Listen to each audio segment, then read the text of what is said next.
കുമാരാ നിങ്ങൾ വന്നേ. ഈടെ തേങ്ങ പറിക്കാനൊന്നുമില്ലല്ലോ, പിന്നെ നീ എന്തിനാ അവനെ വിളിച്ചത്? എന്താ സരോജി വിളിച്ചത്? ഇവിടെ തേങ്ങ പറിക്കാനൊന്നുമില്ലല്ലോ. ഇണ്ടാ എടാ നിനക്ക് ഞാനൊരു സാധനം തന്നാനാക്കി തരാം. സ്പെഷ്യൽ സാധനമാണ്. സ്പെഷ്യലാ? എന്ത് സ്പെഷ്യലാന്ന്? എൻ്റെ ഭാര്യ എനിക്ക് ഇതുവരെ ഒരു സാധനം ഉണ്ടാക്കി തന്നിട്ടില്ല. നിങ്ങൾ എന്താ ഉണ്ടാക്കി തരുന്നത്? എടി നിന്റെ കെട്ടിയാണോ എനക്ക് നീ ഇതുവരെ എന്തെങ്കിലും ഉണ്ടാക്കി തന്നിട്ടുണ്ടേ നല്ല സാധനം തിന്നാൻ വേണ്ടിയിട്ട്? സ്പെഷ്യൽ സാധനം ഉണ്ടാക്കി കൊടുക്കാനേ ഓ നിന്റെ ആരാണ്? ഓ പണിയെടുത്ത് ക്ഷീണിച്ച് പോന്നതല്ലേ, അന്നേരം എന്തെങ്കിലും തിന്നാൻ കൊടുക്കാന്ന് വിചാരിച്ചു, അത്രേ ഇല്ലു. സ്പെഷ്യലായിട്ട് ഉണ്ടാക്കി കൊടുക്കുന്നതല്ല പറഞ്ഞത്. എനിക്ക് ഇതുവരെ നീ ഒന്നും ഉണ്ടാക്കി തന്നിട്ടില്ലല്ലോ അങ്ങനത്തെ സ്പെഷ്യൽ. പിന്നെ നിങ്ങൾ ഈ ഓളും പൂരിനും എൻ്റെ പേരും പറഞ്ഞ് ഇങ്ങനെ വഴക്കടിക്കണ്ട കേട്ടാ. ഞാൻ പോലായി. നിങ്ങളുടെ ഒരു സ്പെഷ്യല്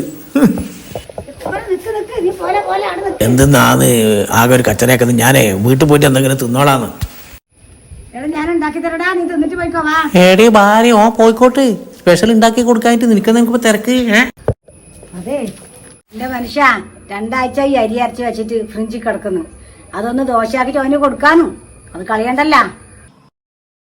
നാറി പുളിച്ചു, അത് കളയണ്ടല്ല, അതുപോലെ 4 ദോശയാക്കി കൊടുക്കാൻ വിചാരിച്ചിട്ടാണ്. എടി ഒന്ന് മെല്ലെ പറ, ഓ കേട്ടിട്ടുണ്ടാവോ? ഓ